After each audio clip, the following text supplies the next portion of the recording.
हरे कृष्णा।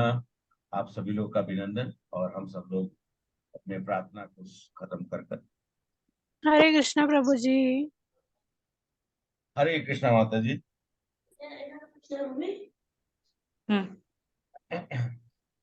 प्याज ने ओम अज्ञानतिमिरान्धस्य ज्ञानाञ्जनशलाकया चक्षुर्मिलितं येन तस्मै श्रीगुरुवे नमः। नमामि विष्णुपादाय कृष्णपृष्ठाय भूतले श्रीमते भक्ति वेदांत स्वामिनिति नामिने नमस्ते सरस्वती देवे और वाणी प्रचारिणे निर्विशेषवादी पाश्चात्य सतारिणे। जय श्री कृष्ण चैतन्य प्रभु नित्यानंद श्री अद्वैत गदाधर श्रीवासादि गौर भक्त विंदा। हरे कृष्णा कृष्णा कृष्णा हरे हरे, हरे राम राम राम हरे हरे। करोति वाचालं पंगुं लंघयते गिरिं यत्कृपातं वन्दे श्रीगुरु दीनतारिणं श्रीपरमानंद वन्दे चैतन्य राधा मदन मोहन जी की, राधा गोविंद जी की जय, गोपीनाथ की जय, राधा रमन की जय, राधा माधव की जय, जगन्नाथ बलभद्र सुभद्रा मैया की जय, स्वसन प्रभु की जय, गौरंगा की जय, गौरनिताय की जय, अनंत कोटि वैष्णव वृंद की जय, श्री प्रभुपाद की जय। ओम नमो भगवते वासुदेवाय। ओम नमो ओम भगवते नमो वासुदेवाय। भगवते वासुदेवाय। ओम ओम नमो नमो भगवते भगवते वासुदेवाय। वासुदेवाय। ओम नमो भगवते नारायण नमस्कृत्य नरं चैव नरोत्तमं देवीं सरस्वतीं व्यासं जयमुदीरयेदस्पदाय भद्रेषु नित्यं भागवत सेवया भक्ति उत्तम श्लोके भक्ते भवनेष्टि कृष्णाय वासुदेवाय देवकी नंदनाय च नंद गोप कुमाराय गोविंदाय नमो नमः। हे कृष्ण करुणा सिंधु दीनबंधो जगतपते गोपेश गोपिका कांता राधा कांता नमस्तुते तप्त कांचन गौरांगी राधे वृंदावनेश्वरी पुष्पाणि प्रणमामि हरि। ये वाञ्छाकल्पतरुश्च कृपा सिन्धु एव च पतितानां पावनेभ्यो वैष्णवेभ्यो नमो नमः। नमामि विष्णुपादाय कृष्णपृष्ठाय भूतले श्रीमते भक्ति वेदांत स्वामिनिति नामिने। नमो महावदन्याय कृष्णा प्रेम प्रदायते कृष्णाय कृष्णाय चतुर्नाम्ने गौर्निषे नमो ब्राह्मणे देवाय गो ब्राह्मणे हिताय च जगदिताय कृष्णाय गोविंदाय नमो नमः।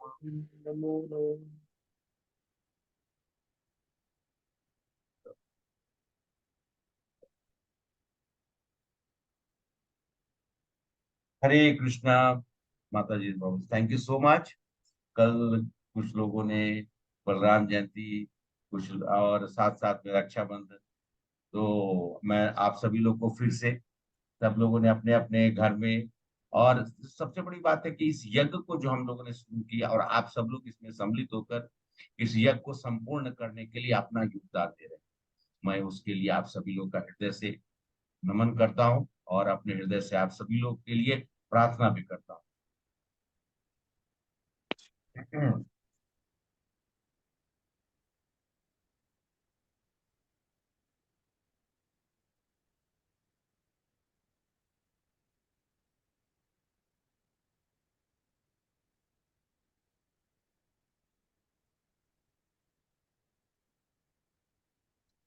हरे कृष्णा। क्षमा करेंगे। मैं 3 बार तीन बार प्रयास कर रहा हूं तो सही बटन को लगाने का। 3 बार, 3 बार, इसलिए मुझे हंसी भी आ रही थी। तो मनुष्य की गति कैसी होती है कि मैं बहुत जो ऑफिस से आने के बाद सब कुछ को अरेंजमेंट करना और उसके बाद आप यहाँ पर व्यवस्थित होना, तो कपड़ा भी चेंज करना, यूनिफॉर्म हटाना, फिर संध्या आरती कर कर जल्दी जल्दी थोड़ा रिवाइज भी करना, क्योंकि कुछ पढ़ के रखा, कुछ याद करके, कुछ लिख कर, तो सबको एकाचित होकर एक जगह पर कि किसी तरीके से आप सब लोग के समान सामने में जो चीज भी हम सब लोग अपने जीवन काल में और खासकर कृष्ण भावनामृत में जुड़ने के बाद गीता का ज्ञान जो प्राप्त किया अपने गुरुजनों से, अपने श्रेष्ठ जनों से, और जो खासकर हमारे गीता जो हमारे शिल प्रभुपाद भगवत गीता यथास्वरूप जो उन्होंने दिया, तो उसके तात्पर्यों से और उन और जो ट्रांसलेशन है, तो हम सब लोग उसी से सब कुछ देख कर, अब बहुत बार उनको समझने के लिए भी अपने गुरुजनों से भी पूछा करते थे। तो हम सब लोग आपके सामने में प्रयास करेंगे कल के सत्र में। हम सभी लोगों ने एक बार आप सब लोग को फिर से, क्योंकि अभी तक हमारे 15 लोग को मैं सब, क्योंकि मैं सुबह ही 2 4 5 मिनट कीर्तन कर लेता हूँ, जैसे कि सब लोग कभी इधर उधर हो तो सब लोग ज्वाइन कर ले, लेकिन अब हम आप लोग अपना सत्र शुरुआत करते हैं। तो कल के सत्र में जो हमारी माताएं या प्रभु जी जो लोग नहीं ज्वाइन कर पाए थे किसी कारणवश से, जरूर घर में कुछ ना कुछ व्यवस्थित है, माता जी ने मुझे लिख के भेजा। असमा माता जी ने, प्रभु जी घर में कुछ लोग आए हुए, और एक और माता जी उन्होंने भी लिख के भेजा कि तो होता है, अब घर में है तो आप लोग को देखना है उन लोग को। तो हम सभी, हरे कृष्णा, म्यूट कर लीजिए। हम सभी लोग कल जो है, जो यहाँ पर एकत्रित हुए, हम सब लोग ने कौन सा अध्याय देखा? कल 14वां अध्याय देखा। 14वां अध्याय में हम सब लोगों ने क्या देखा? प्रकृति के 3 गुण देखे, और ये बहुत ही इंटरेस्टिंग था। अगर आप लोगों ने, जब खासकर जिन लोगों ने नहीं देख पाए थे, तो वो लोग, रिकॉर्डिंग हम लोगों ने भेज दिया है, वो आप लोग देख सकते हैं कि माता जी आपने देखा, मौका मिला कि नहीं? नहीं मिली, ठीक है, कोई बात नहीं है। आज नहीं मिला, अभी कल देखूंगी। हाँ, वो ये मतलब वही है, आप उसको जितना जो मतलब एक, वैसे तो लंबा सेशन में रहेगा, लेकिन जो बीच का जो पोर्शन जो है जिसमें हम सब लोग इंटरेक्ट कर रहे हैं, उतना दूर का 1 घंटा 1 सवा घंटा के आसपास में, वो आप लोग कभी कभी समय निकाल कर देख हाँ जी। लीजिए। तो हम सब लोगों ने कल प्रकृति के 3 गुण कौन सा है, सत्व रजो तमो गुण के बारे में हम सब लोगों ने पहले उसके बारे में जानने का प्रयास किया। फिर हमने क्या देखा? ये प्रकृति के गुण बड़े अच्छे हैं। कंचन माता जी हंस रही हैं कि प्रकृति के गुण बड़ी खतरनाक है, हम सब लोग को जकड़ कर रखते हैं। और इसी जकड़न के बारे में भगवान भी बता रहे हैं, और मैंने भी नहीं देखा है। हाँ, ओके, माता जी जरूर देख लीजिए आप, प्रीति माता जी ने कहा है, तो एक बार आप देख लीजिएगा। तो मैं वो थोड़ा सा आप लोग को विस्तृत ये बताता हूँ कि उसमें चैप्टर छोटा ही है, लेकिन अद्भुत है, क्योंकि हम लोग को जानना पड़ता है कि हमारे जीवन में ये प्रकृति के 3 गुणों का प्रभाव कैसा है। अच्छा, हमने कल बोला था कर्ता कौन है? जो माता, कर्ता तो मैंने पहले भी आप लोग को बताया, कर्ता कौन है? कर्ता मतलब करने वाला कौन? कर्ता, कर्ता मतलब वो हुआ ना कि करने वाला कौन है? वास्तविक रूप में से कौन है? कृष्ण जी। हाँ, ओके, नहीं, कर्ता जो है 27 श्लोक का श्लोक। हाँ, कर्ता जो प्रकृति। है प्रकृति है। प्रकृति। अब हाँ, अब प्रकृति किसके आदेश से करती है? प्रकृति भगवान के आदेश से करती कृष्ण पे। है।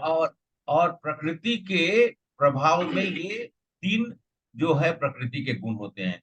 और हम सब लोगों को, मैंने कल पूछा था, आसिमा माता जी नहीं थी, इसलिए मैं आज उनसे पूछ लेता हूँ। माता जी, अगर आपको कहा जाए कि सोने का चेन और चांदी का चेन और लोहे का चेन से, तीनों में से किसी एक से आपको बांधा जाए, तो आप कौन सा चेन पसंद करें? कोई सा भी नहीं।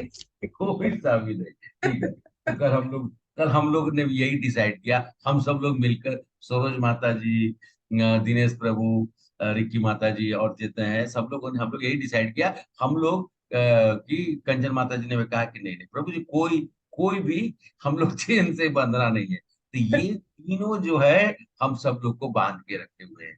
तो हम सब लोग को, फिर हम लोगों ने उसमें किया कि हम सब लोग को कैसे इससे निकलना होगा। तो भगवान की भक्ति करनी पड़ेगी, उनकी शरण लेनी पड़ेगी। और वो कौन करेगा? वो कौन करवाएगा? भगवान की भक्ति और उनका शरण कौन दिलवाएगा? गुरु दिलाएंगे। प्रमाणिक गुरु। हाँ, गुरु दिलाएंगे। और हम माम चैव विचारेण भक्ति योगेन सेवते, क्या कहा जाता है? माम माम चैव विचारेण भक्ति योगेन सेवते। ये जो है शरण लेने का, में शरण लेना बड़ा कठिनाई है। आराम से ले सकते हैं क्या? हम अपने घर में जब हमारे कोई बुजुर्ग या हमसे कोई होते हैं, वो हमको कुछ बताना चाहते हैं, तो हम अपने ही तर्क को देकर और लोगों को सिखाया जाता है कि बोलना चाहिए, बोलना चाहिए। लेकिन बोलने का एक तरीका होता है। हम सब लोगों ने सुना था, हम लोगों ने गुरु से कैसे होना चाहिए, प्रणिपातेन प्रश्नेन सेवया। हम सब लोग को एक तरीके से सबमिसिव वे में, चैलेंजिंग वे में नहीं। और इसी के कारण से घर में द्वंद्व होता है कि नहीं? तुम बोले तो तुम बोले, तुम बोले तो तुम। अरे नहीं भाई, एक आदमी अगर कुछ कह रहा है तो सुनिए, और सुनने के बाद तब फिर अपना तर्क दीजिए।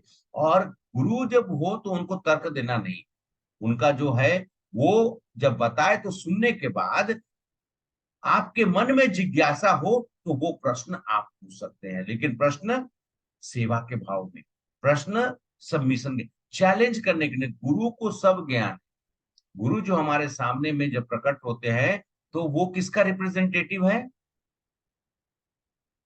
गुरु किसका रिप्रेजेंटेटिव? भगवान। भगवान का भगवान। कृष्ण का रिप्रेजेंट, हाँ, कृष्ण का रिप्रेजेंटेटिव है। तो फिर हमको, हम कृष्ण को चैलेंज करेंगे क्या?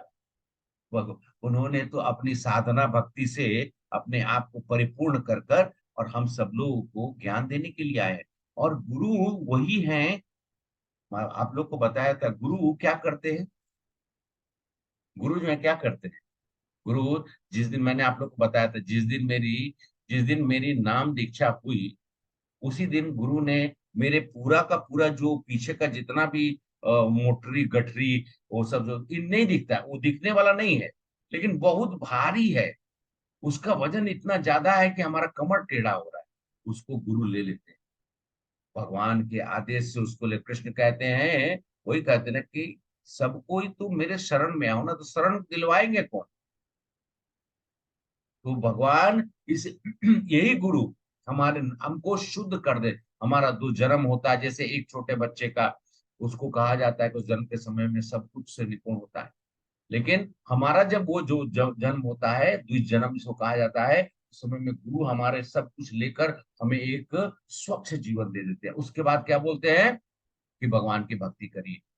वो चार नियम, और चार नियम जो करने का, और चार जो चीजें जिनको छोड़ने का, उसको उन्होंने तब, वो उसके पहले हम सब लोगों से वो प्रण लेते हैं कि ये आपको, मैं अगर अबे गुरु आपसे इतने इतने भयंकर भयंकर चीज ले रहे हैं, तो कुछ तो आपसे लेंगे। तो आपसे बोलेंगे कि 16 माला करिए, उसके बाद आपसे बोलेंगे कि आप जो है मांस मदिरा का सेवन ना करें, वह विचार ना करे, और उसके बाद किसी भी तरह के सांगत्य, जो सांगत्य से, जिस संगत्य से आपका,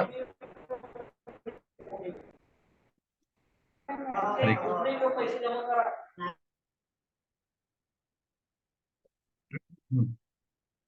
तो हम सब लोग का चार नियम को पालन करना: जुआ खेलना, ना मांस खाना, ना कोई पदार्थ ऐसा लेना, और ना ही किसी भी ऐसा संग करना जैसे पर स्त्री का संग करना। ये जीवन के मूल अर्थ के रूप में बताया गया है, और इसको गुरु हमें बताते हैं।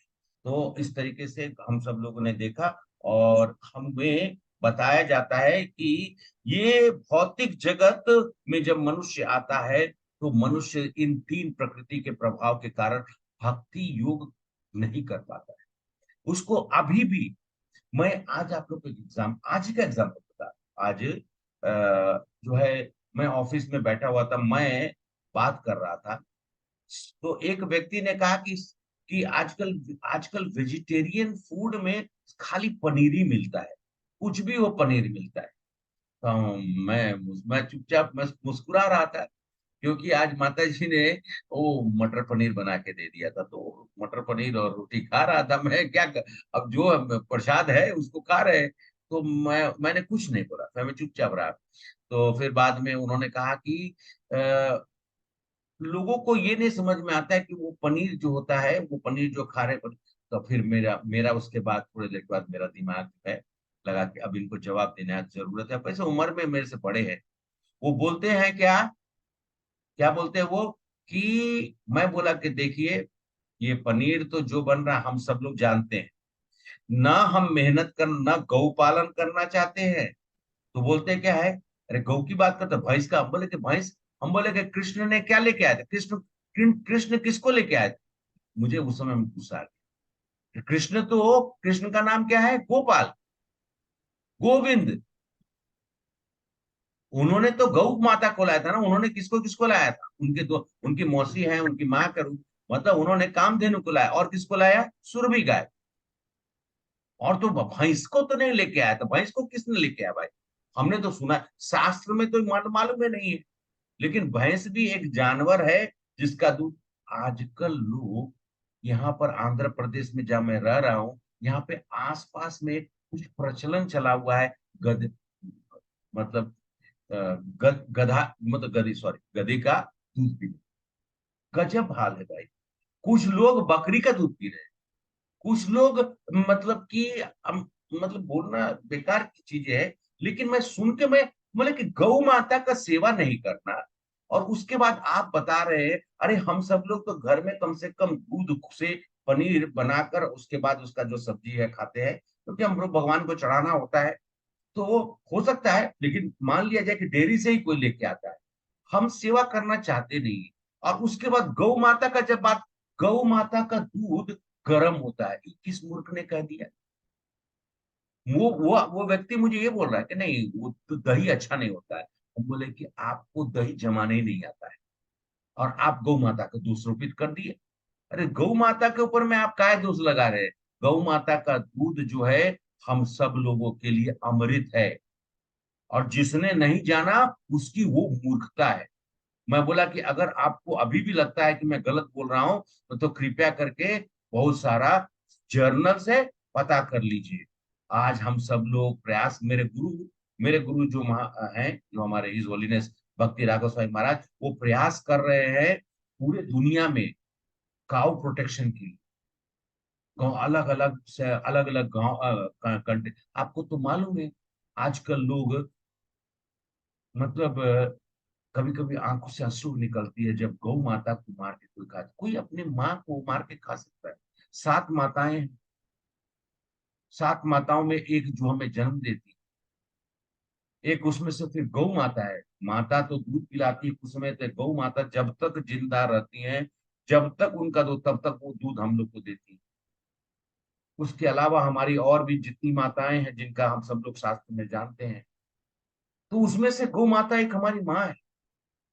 और कोई आदमी को कहा जाए कि उसको उनकी मार के खा, ये क्या व्यभिचार नहीं है तो और क्या है। मनुष्य की गति कहाँ तक चली गई।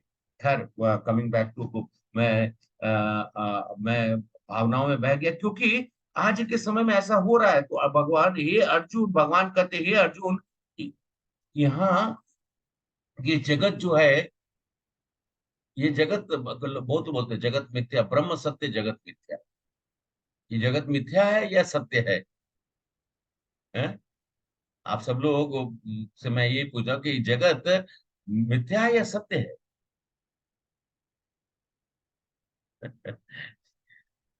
इसके ऊपर सोच के हमको बोलिएगा, मैं आप लोग को पास अभी छोड़ता हूँ, क्योंकि ठीक है, ये तो सब सोचने वाली बात है, समझने वाली बातें हैं, जिसको हम सब लोग अपने जीवन का मिथ्या मिथ्या है। है, मिथ्या है। मिथ्या मिथ्या है। ठीक है प्रभु जी, मैं अभी मिथ्या है, तो आप लोगों से मैं एक प्रश्न पूछता हूँ। पहले, कहने का मतलब है कि पहले आप लोगों ने कभी देखा है कोई पेड़ उल्टा, उल्टा पेड़, मतलब कि उल्टा पेड़, मतलब कहीं खड़ा हो गया और पेड़ उल्टा, जड़ ऊपर की ओर है और उसकी जितनी भी शाखाएं नीचे की ओर है। हाँ देखा है, कहाँ देखा आपने? पानी के अंदर परछाई। अब प्रभु जी को मालूम है कि पानी के, जब पेड़, हम सब लोग, जल, कोई जल का अगर स्रोत हो, उसके किनारे में अगर कोई पेड़ लगी हुई हो, तो अगर आप पेड़ को देखेंगे तो कैसा महसूस होगा? उल्टा। उल्टा महसूस होगा। और ऐसा लगेगा कि वो जो है जड़ ऊपर है और पेड़ जो है वो नीचे है। तो कहा गया है कि ये जो भगवान कहते हैं, कृष्ण बोलते हैं, ये शाश्वत वृक्ष जिससे जड़, ये ये जो भौतिक जगत है, ये उस शाश्वत वृक्ष के जैसा है जिसकी जड़ ऊपर की ओर है, शाखाएं नीचे की ओर है, और पत्तियां वैदिक स्रोत है जो, और इस वृक्ष को जानता है वो वेद को ज्ञाता है, समझता है।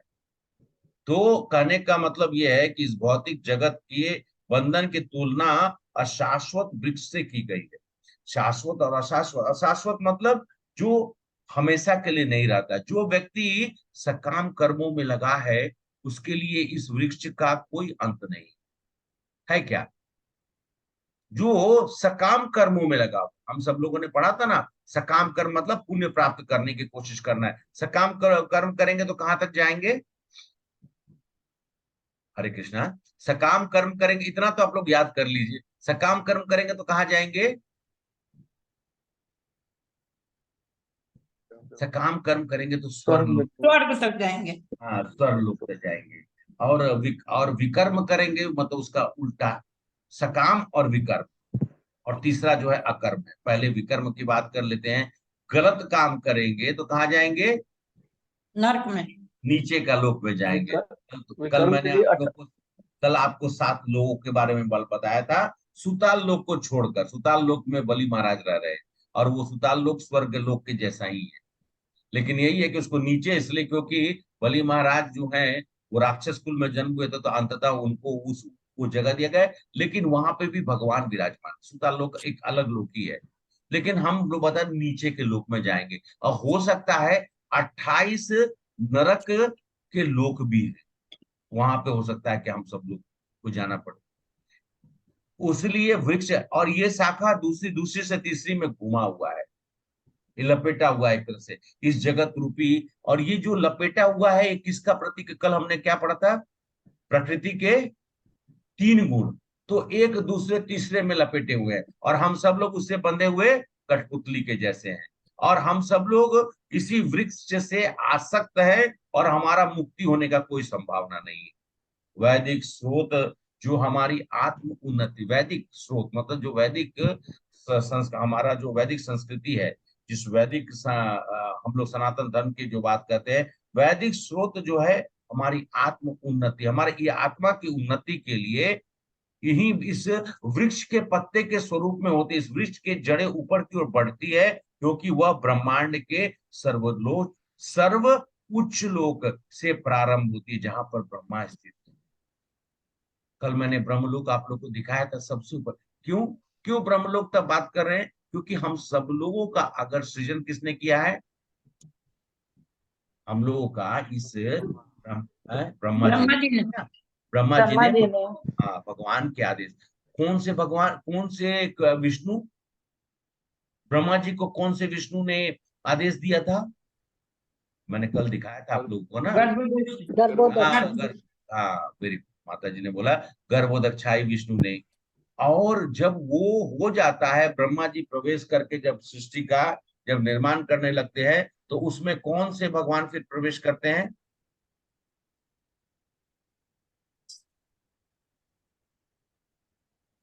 विष्णु। हाँ विष्णु प्रवेश करते हैं। क्षीरोदक्षाई विष्णु।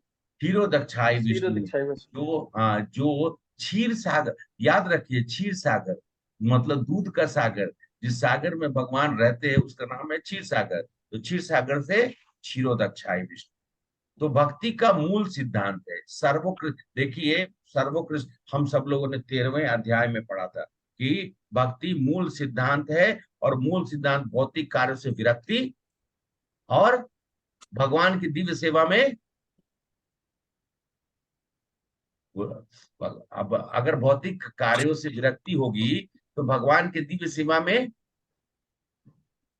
जुड़ाव होगी, अनुरक्ति होगी, अटैचमेंट होगी। उससे डिटैचमेंट, इससे अटैचमेंट। इस ये दो चीज है, एकदम याद रखना। भक्ति का मूल सिद्धांत क्या है? भौतिक कार्यों से विरक्ति, भगवान के दिव्य सेवा में आसक्ति, अनुरक्ति, अटैचमेंट। इस अध्याय के प्रारंभ में ही संसार से आसक्ति तोड़ने की विधि का वर्णन किया है। और संसार की जड़ें ऊपर की ओर बढ़ती है, इसका अर्थ है ब्रह्मांड के सर्वलोक, सर्व उच्च लोक, संपूर्ण भौतिक पदार्थ का प्रक्रिया वहीं से शुरू होती है। वहां से ही सारे ब्रह्मांड का विस्तार होता है, जिससे अनेक लोगों उसकी शाखाओं के रूप में है। मैंने आप सब लोग को 14 लोग बताए ना, तो समझने का मतलब प्रयास कर, जो मैं जब भी बोल रहा हूं ना, उसमें क्या बोल रहा हूं कि वो ब्रह्म लोक से ही जितनी भी लोक सब है ना, सबका जितना लोक है, ब्रह्मलोक के बाद जनलोक, तपलोक, महालोक, जो भी जितना सब ये नीचे का लोक है और बाकी सब है, तो शुरुआत वहीं से हुई है। सारे ब्रह्मांड का विस्तार वहां से होता है। और सभी इसके फल जीवों के कर्मों के फल के अनुसार, अर्थात धर्म, अर्थ, काम, मोक्ष इसके सूचक है। उसी के कारण से जो है हम सब लोग को अलग अलग अलग अलग जो है शाखाओं में, कहने का मतलब अलग अलग ब्रह्मांड का जो विस्तार होता है, तो अलग अलग हम सब लोग को लोक मिलता है। तो इन वृक्ष की शाखाओं के ऊपर और नीचे फैली हुई प्रकृति के तीनों गुण पोषण, जैसे बताया कि ये प्रकृति के तीनों गुण के द्वारा पोषण होता है।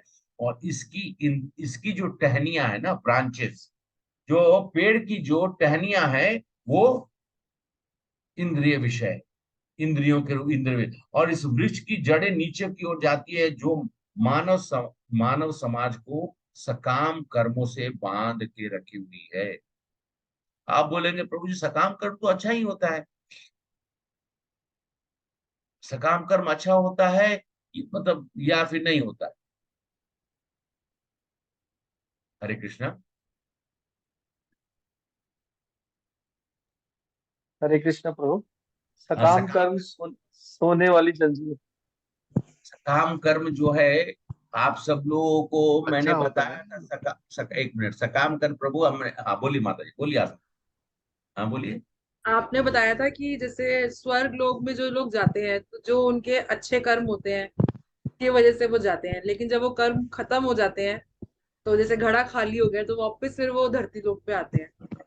अगर आप तो आसमा, हाँ, आसमा माता जी मेरा यही गई। मतलब है कि फिर वो सकाम कर्म भी अच्छे तो नहीं हुए, हाँ ठीक अच्छे हैं है। लेकिन उतने अच्छे नहीं। हाँ अच्छे है, उतने अच्छे नहीं, ठीक है, इतना समझा इसीलिए आपने। मैंने कहा सोने वाली जंजीर। हाँ सोने वाली जंजीर है, सोने वाली जंजीर है, ठीक बोला आपने। माता जी गई थी, माता जी गई एक 5 स्टार होटल, आसमा माता जी चली गई अपने परिवार के साथ में, सब कोई को लेके। इनके पास मान लिया जाए कि ठीक है कुछ 10 लाख 20 लाख रुपया था। वो होटल का किराया जो है एक दिन का 10,000 रुपया। माता जी वहां पर 10,000 के हिसाब से और खाना पीना मिलाकर मान लिया एक दिन का खर्चा 15,000 रुपया होता हो, या 20,000 मान के चलिए, तो वो कितने दिन तक वहां रहेंगी?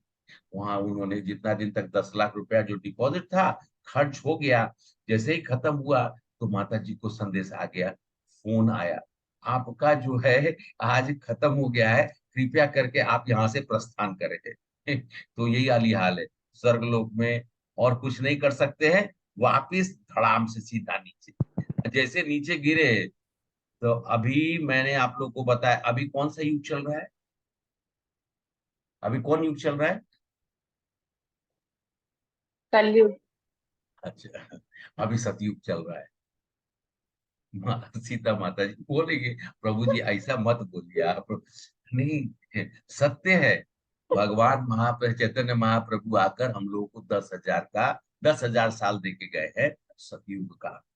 इसी कलयुग में ये 10,000 सतयुग, इसीलिए क्योंकि आप लोग बैठकर गीता का ज्ञान सुन रहे हैं। नहीं तो आज के समय में गीता का ज्ञान सुनने के लिए कितने, मैं कुछ लोगों को बोला तो लोग बोल रहे, उन लोग मुझे ऐसा घूम के देखता है। भाई ठीक है, अभी तो हम सब लोग तो अपनी सेवा में लगे हुए हैं, लेकिन फिर भी तो हम लोग कर्मी का जीवन जीते ही हैं, जैसे कि हम सब लोग मिक्स करते हैं, इधर उधर जाते हैं ऑफिस में भी, तो वहां पे तो सभी भक्त लोग तो है नहीं। भक्त क्या, वहां पर तो गिन के एक आदमी मिलता नहीं है जो इसको हम सब लोग जो है चर्चा करने के दरमियान ये बात करें। तो हाँ, तो 10,000 साल में से 500 कुछ साल तो निकल गया। तो आप सोच रहे होंगे प्रभु जी आप बता क्या रहे हैं, बताने का बहुत बहुत इंपॉर्टेंट चीज है, और ये आप लोग याद रख लीजिएगा।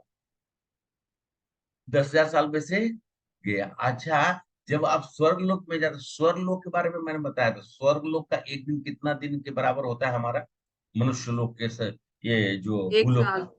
1 साल। Very good. अभी 1 साल हो गया, तो स्वर्गलोक में गए, स्वर्गलोक में आप मान लीजिए कि स्वर्गलोक में अगर रह गए, और वो होते होते एक एक, आप इतना तो जरूर पुण्य कमा के जाएंगे कि कुछ दिन तो रह लें। अब मालूम चला कि अगर गलती से भी गलती से भी अगर 2 4 5 10 साल रह लिए, या जो है वो जाने के बाद आपका इतना अकाउंट है, वापिस आएंगे तो ये 10,000 साल चला जा चुका रहेगा।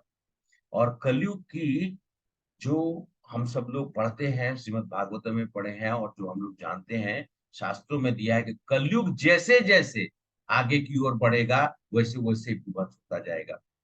और आने के बाद अभी जो हम सब लोग देख रहे हैं वो उसकी एक परछाई दिखाई दे रही है।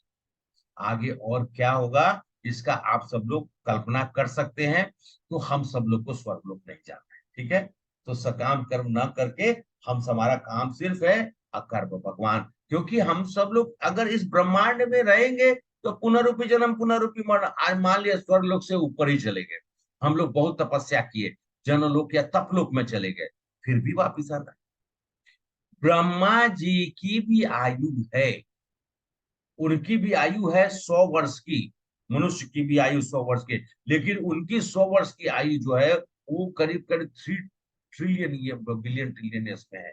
उसको मल्टीप्लाई करके मैं कभी आप लोग को अगर समय मिला इस 2 3 दिन के अंदर बता सकते हैं। लेकिन है उनका भी समाप्ति है। और अगले ब्रह्मा जी कौन है, मैंने बताया था आप लोगों को, नहीं हनुमान बताया? जी। हनुमान, बजरंग बली। हनुमान जी मत। तो हनुमान जी और हर जगह का ये होता है, लेकिन शाश्वत एक ही जगह है। वो कौन सा है? भगवान श्री कृष्ण की लोग, हमारे हम जिसके धाम की बात करते हैं वही शाश्वत। हम वहां जाएंगे तो फिर वापस नहीं, इसीलिए सकाम कर करता है। तो ये भौतिक जगत एक्चुअली में एक किराए का होटल है।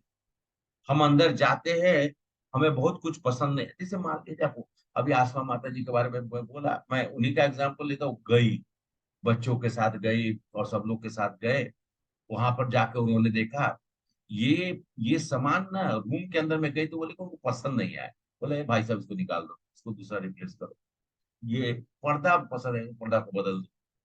अरे भाई आप होटल में गए हैं, का अपना घर में नहीं है। वहां पर कुछ दिन आप चेंज करेंगे तो फिर वापिस तो वो जगह छोड़ के जाना है? तो हमारी जो परिस्थिति है, हम क्या बदलना चाह रहे हैं इस भौतिक जगत में? जो चिर परिचित हम जानते हैं कि हम यहाँ पर हमारा रैन बसेरा कुछ समय के लिए, हम लोग भी रेंटेड अकोमोडेशन में रह रहे हैं। दिल्ली में मैं क्योंकि माता जी हैं दिल्ली से, इसलिए मैं दिल्ली में मेरी कुछ समय गुजरी थी। 3 साल में मैंने 10 घर बदले थे। शुरुआत की जीवन थी, ज्यादा रिसोर्सेज नहीं थे। मैं इंजीनियरिंग की पढ़ाई करके आकर थोड़ी तैयारी कर रहा था, यूपीएससी की तैयारी कर रहे थे चाहे। तो हम सब लोग का जीवन एक विद्यार्थी जीवन। तो हमारा क्या होता था, ट्रक लेके कोई ट्रांसफर नहीं होती थी या फिर हमारा तो बस मात्र एक ऑटो रिक्शो में भी 2 4, मतलब एक एक ऑटो रिक्शो में 2 4 नहीं, एक थोड़ा सामान रखे फिर दूसरे घर। तो हमारा वही हाल था हम लोग का जी। मैं याद करता हूँ कि जब मैं पढ़ता हूँ तो मुझे याद आती है कि हम सब लोग एक रेंटेड एकोमोडेशन में रह रहे। कुछ लोग तो अपना सोने का प्लेट लगाकर उस पर नाम ठोक के रखे हैं।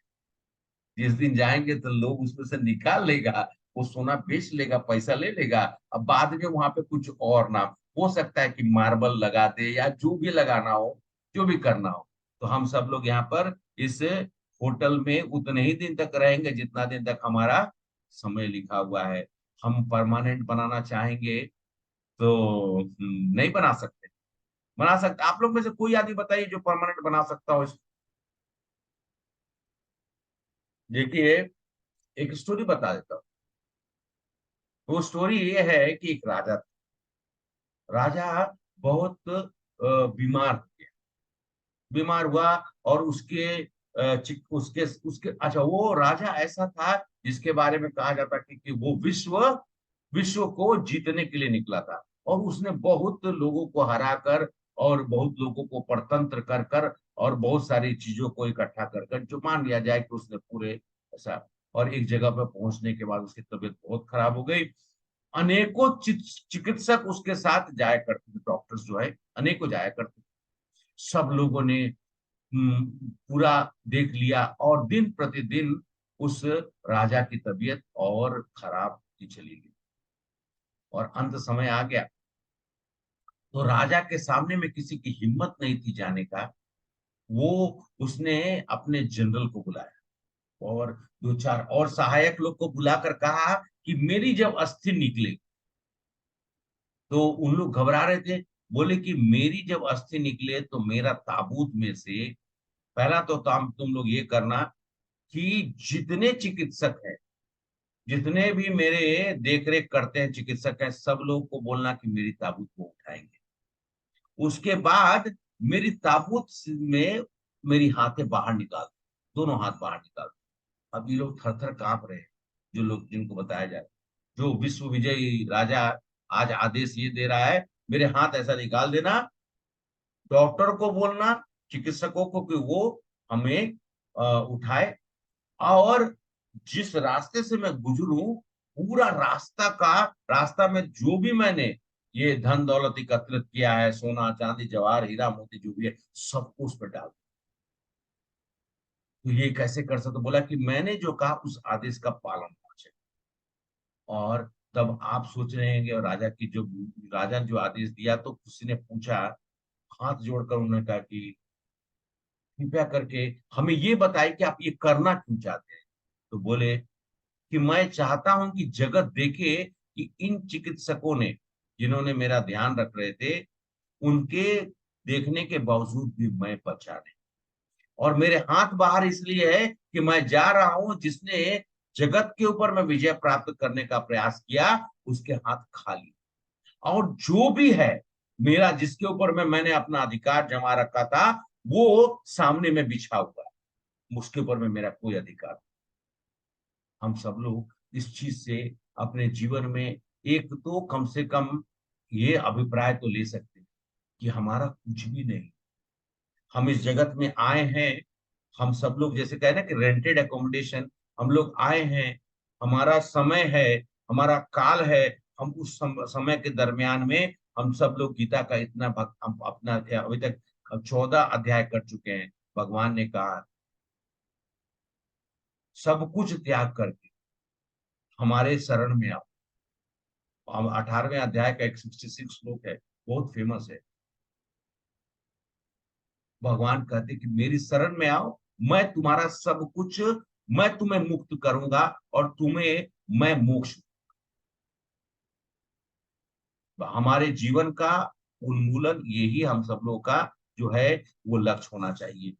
भौतिक जगत में इतना संघर्ष है, हम सुबह से लेकर शाम तक हमारी संघर्ष जारी रहती है, प्रयास करते रहते हैं। और कुछ फिर भगवान कृष्ण अर्जुन से ये सब कृष्ण भगवान जो है, हम अर्जुन से बता रहे हैं एग्जाम्पल, भले हमने भौतिक एग्जाम्पल दिया, तो भगवान कहते हैं जगत में ज्ञान प्राप्त करके अपना मोह तोड़ना और आध्यात्मिक जगत में प्रवेश करना, जहां पर कोई भी कुंठा नहीं है, कोई भी तरह का वहां पर आपको चिंता नहीं है, कोई कष्ट नहीं हो, वहां पर हम सब लोग को जाना चाहिए। कौन ऐसा व्यक्ति नहीं है, कौन ऐसा व्यक्ति होगा जो वहां जाना ना चाहे, जहाँ पे किसी तरह की परेशानी ना हो, ना कभी कोई आपके ऊपर चिल्लाए, ना कभी आपके ऊपर में कोई तरह का द्वेषारोपण हो, कुछ भी हो। वहां पर मात्र जब बोलेंगे तो भी प्रेम के भाषा में कीर्तन करते हुए बोला जाएगा, और बोलने की भी जरूरत नहीं। वहां पर एक ही काम है, भगवान की सेवा। और वहां पर हर वृक्ष कल्प वृक्ष है, वहां पे हर व्यक्ति जो है भगवान का स्वरूप लिए हुए है। वहां पर रोशनी के लिए वायरिंग करने की जरूरत नहीं है, वो अपने आप में दिव्यमान है। कहा जाता है कुछ जो शास्त्रों के द्वारा बताया गया है आध्यात्मिक जगत के बारे में। तो हे अर्जुन, किस प्रकार से सुख, एक जैसे हम सब लोग को पूछेगा, माता ये छठा श्लोक पे हम लोग आ गए हैं। कोई लोग पूछेगा कि ये सुख जो होता है, सुख और दुख में हम सब कैसे महसूस, हम अर्जुन पूछ रहे हैं एक्चुअली भगवान कृष्ण से। तो हम सब लोग के मन में भी ये प्रश्न होता है। तो अर्जुन हमारे माध्यम से कृष्ण क्या कहते हैं कि अगर एक बिस्लरी का बोतल, एक मान लिया जाए कि मैं जो है सरोज माता जी को देना चाहता हूँ, सरोज माता जी बैठी हुई है, और वो उनको मैं देखकर बोलता कि माता जी आप इसको पीजिए। माता जी ने 5 मिनट पहले ही 2 गिलास पानी पेट भर के पिया है, वो क्या करेंगी बिस्लरी का बोतल को देख के? उनको मन करेगा पीने का? नहीं करेगा। उर्मिला माता जी राजस्थान में जयपुर में रहती, जयपुर से और आगे में रेगिस्तान है। हम रेगिस्तान में एक व्यक्ति को एक बिस्लरी का बोतल ले जाके, आजकल एडवर्टाइजमेंट में दिखाता है वो ऊंट और वो बिस्लरी वाला एडवर्टाइजमेंट है ना, आप लोग कोई देखे कि नहीं? कभी कभी टीवी में दिखाता है बिस्लरी का पानी के बारे में। तो अगर हम बिस्लरी का पानी किसी रेगिस्तान में एक व्यक्ति को देंगे तो वो क्या करेगा? उसको, वो आपको इतना आशीर्वाद देगा, इतना आशीर्वाद देगा, क्योंकि रेगिस्तान में उसको मालूम है एक बूंद पानी की कीमत, और उसको कष्ट मालूम है क्योंकि वो कष्ट झेला है। तो उसको एक बूंद पानी उसको सुख देगा। लेकिन माता जी, सरोज माता जी तो घर में बैठी हुई थी, उनके घर में फिल्टर्ड पानी है, 2 बोतल पानी, 2 बोतल क्या, 1-2 गिलास पानी ऑलरेडी पी चुके हैं, उनको उसकी जरूरत नहीं। भौतिक दुनिया में व्यक्ति जितना कष्ट झेलता है उसको उतना ही सुख का आभास होता है। भगवान कहते हैं अगर माँ, जैसे मान लिया जाए कि कंचन माता जी जो है वो खाना बनाकर अपने बच्चों को देती, और बच्चे को भूख नहीं लगा है, तो माँ के बने हुए खाने का स्वाद उसको समझ में आएगा? वो तो नहीं नहीं नहीं, मुझे नहीं खाना, मुझे नहीं खाना। वही बच्चा बाहर जाकर खेल कूद के या फिर पढ़ाई करके या जो भी हो, भूखे प्यासे वापिस आएगा, माता जी के सामने रखेंगे उसको। भूख की जो दुख है उससे उसको तुरंत जब खाना है देखेगा तो तुरंत खाने लगेगा, उसको सुख का अनुभव होगा। अब ये एक गर्मी, मान लिया जाए एक व्यक्ति जो है गर्मी है, गर्मी से कोई आता है आपके घर में आया, और आपके घर में आते ही आपने क्या किया, एसी, चलो फैन चला दिया चाहे एसी चला दिया, तो आदमी को कितना आनंद आता है क्योंकि वो गर्मी में परेशान है। लेकिन अगर कोई व्यक्ति साइबेरियन क्लाइमेट में, या मान लीजिए ठंडा प्रदेश में, या मान लीजिए कश्मीर के ऊपर के बर्फ का जो है वहां पर एसी चला देगा, तो जो व्यक्ति मारेगा वो पीटेगा आपको कि अरे भाई एक तो ऐसे इतना ठंड है। तो जिसको जो कष्ट होता है उसको उसी का अनुसार सुख का अनुभव होता है। एक साधारण व्यक्ति को अगर हम इस चीज के बारे में बताना चाहते हैं, वो मूर्ख आदमी को ये बातें समझ में नहीं आती। मैंने जैसे कि आपको थोड़ा देर पहले ही एक एग्जाम्पल बताया, हमारे आज का सजीव एग्जाम्पल था, एकदम उदाहरण के तौर पे, कि एक व्यक्ति को ये नहीं समझ में आ रहा है कि जो वक्तव्य बोला उसका कारण क्या है, और उस चीज का, उस जो बोलने से पहले हम सब लोग को सोचना चाहिए कि हम किसी चीज को देखकर क्या बोल रहे हैं, उसका मूल अर्थ और उसकी भावना को समझकर हमको बोलना चाहिए। हम सब लोग ज्यादातर ये गलतियां, और मनुष्य जीवन बहुत महत्वपूर्ण माना जाता है उनमें, उसको हम लोग, अच्छा कितने लोग जंक्शन देखे हैं? बहुत लोगों ने जंक्शन देखा होगा, रेलवे जंक्शन, रेलवे स्टेशन देखा है आप सब लोगों ने? 100% सब लोगों ने देखा होगा। रेलवे जंक्शन कितने लोगों ने देखा है? रेलवे जंक्शन और स्टेशन में क्या अंतर? कुछ नई चीज पूछ दिया क्या मैं? जंक्शन बड़ा होता है स्टेशन से। ओके, माता जी ने बड़ा बता दिया। ओके माता जी, डिफरेंस है जो जंक्शन जो होता है, हाँ, अभय अभय प्रभु बोल रहे हैं, हाँ बोलिए, आप आगे ले सकते हेलो। हैं। हाँ बोलिए। जंक्शन में बहुत सारी ट्रेन्स आके मिलती हैं, आती हैं एक जगह। अच्छा प्रभु जी, स्टेशन पे आपने बहुत सारी ट्रेन्स आती हैं अलग आती अलग है। डायरेक्शन से। हाँ हाँ, और अब स्टेशन आपने, में अरे आपने सही बोला भी कि जंक्शन से क्या होता है कि अ, एक जंक्शन से 3-4 जगह जो है वो, मतलब वो उसका डाइवर्जन होता है, उसको जंक्शन कहा जाता है। स्टेशन में क्या होता है, जैसे कि मान लिया जाए कि एग्जांपल दिया जाए कि फॉर एग्जांपल कोई एक पर्टिकुलर स्टेशन है, और नेक्स्ट स्टेशन, वहां से स्टेशन से ट्रेन आई, स्टेशन पे रुकी, आगे चली गई, उसका और कोई ट्रेन का कोई भी और डाइवर्जन नहीं। जब डाइवर्जन होता, फॉर एग्जाम्पल अगर देखा जाए दिल्ली रेलवे स्टेशन से ही, तो दिल्ली रेलवे स्टेशन का एक पर्टिकुलर जगह मान लिया जाए, तो एक ट्रेन चली जाती है साउथ की तरफ, एक चली जाती है नॉर्थ की तरफ, एक चली जाती है ईस्ट की तरफ, तो ये जंक्शन हो गया। तो हमारा जीवन जो है एक जंक्शन के जैसा माना जाता है। जंक्शन क्यों माना जाता है? मनुष्य को च्वाइस, आपको किस किस दिशा में जाना है, जंक्शन से किस की ओर जाना है, क्योंकि उसको उसको अपने ऊपर में राइट होता है। राइट कैसे होता है? देखिए, मनुष्य जीवन इसलिए कहा गया मनुष्य जीवन बड़ा खास है। मनुष्य जीवन, देखिए एक एग्जांपल मैं बताऊं, एक सर्कस का ओनर है, वो शेर के पास जाता है तो शेर को क्या देता है खाने के लिए? मांस का टुकड़ा दे देता है।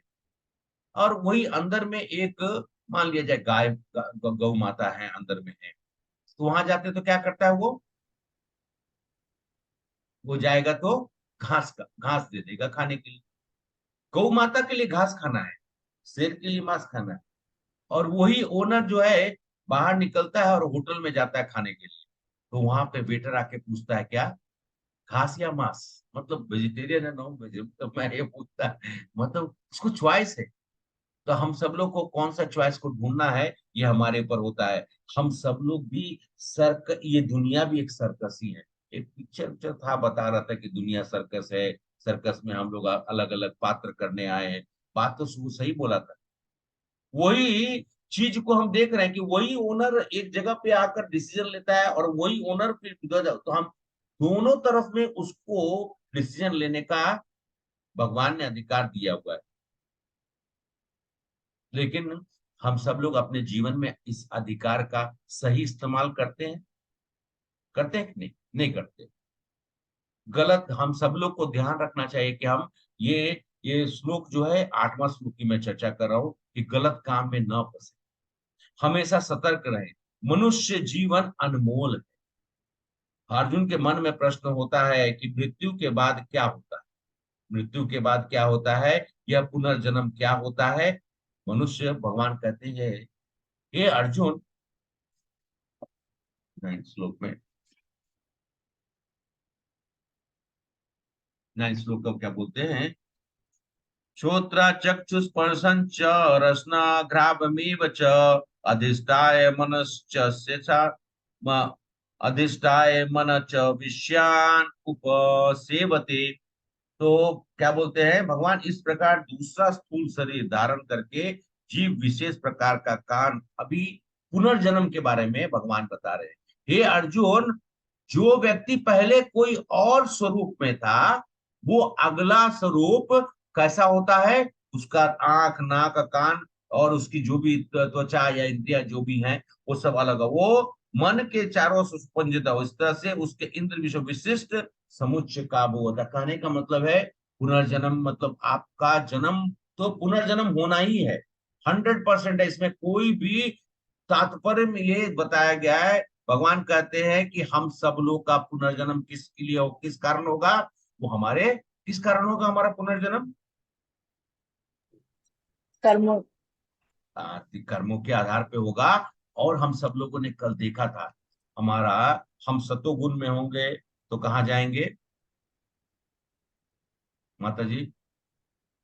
हाँ, तो माता जी अपना चेंज कर रहे, सतोगुण में रहेंगे तो कहाँ जाएंगे? सतोगुण में रहेंगे तो स्वर्ग देंगे।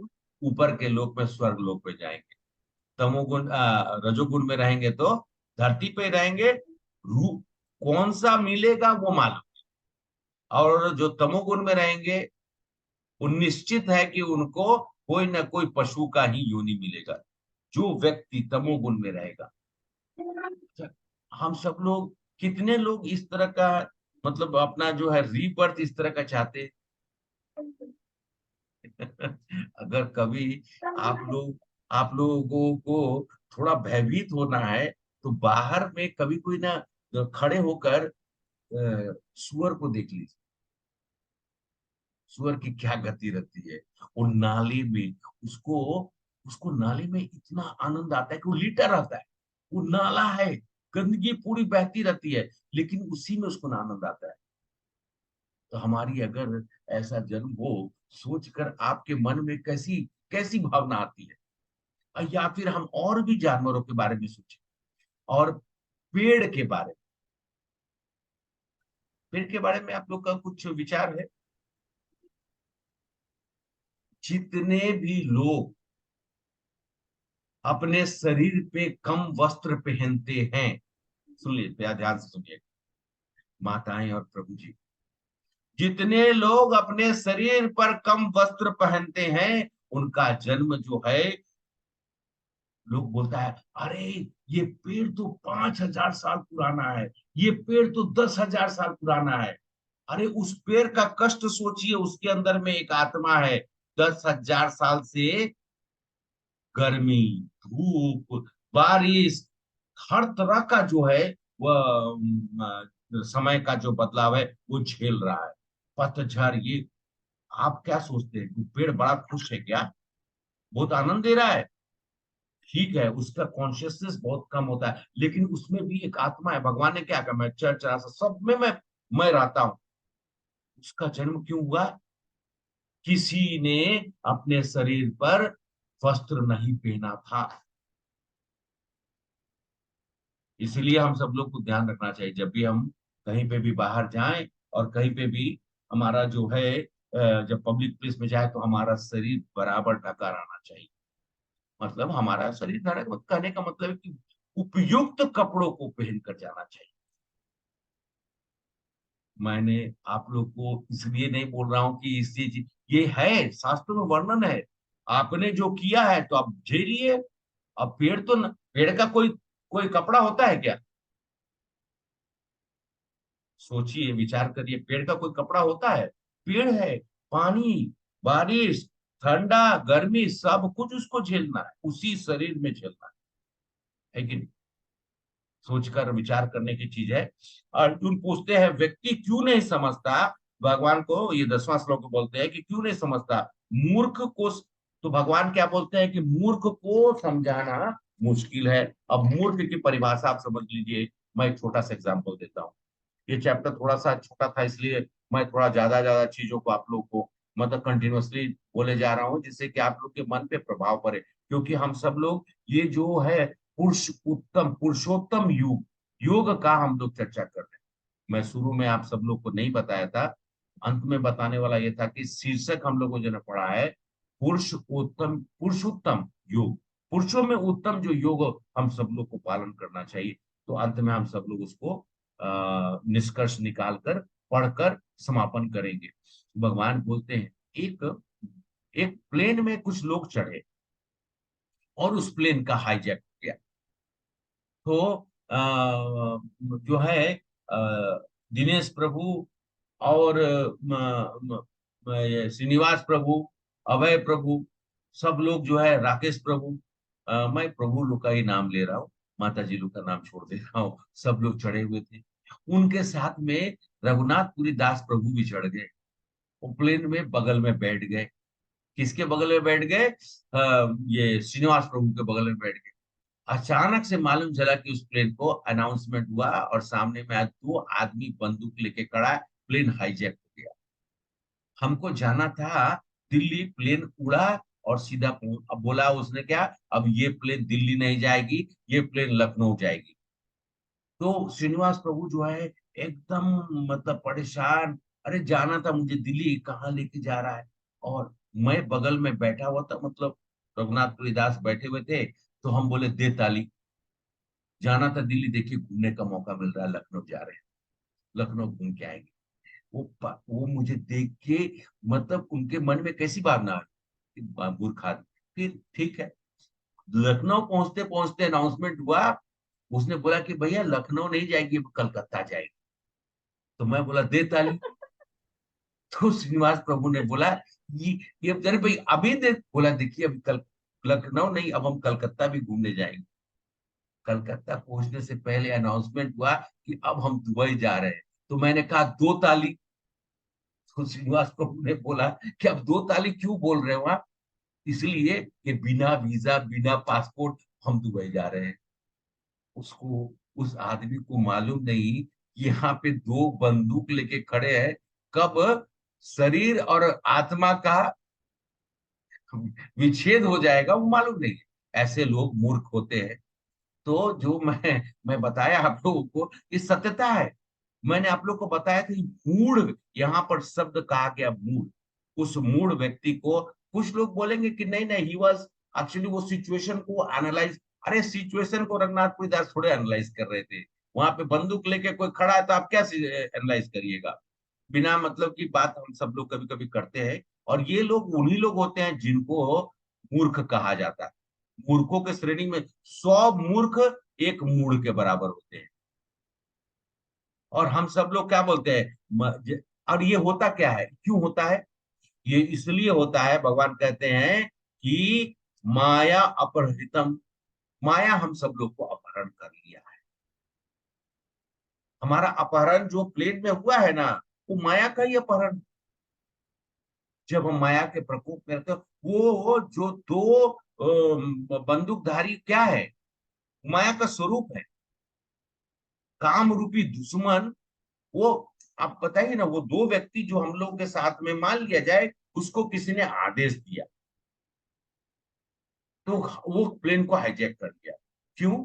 सब व्यक्ति के अंदर में सबसे बड़ा दुश्मन हमारा सबसे बेस्ट, अच्छा बेस्ट फ्रेंड का नाम बताइए।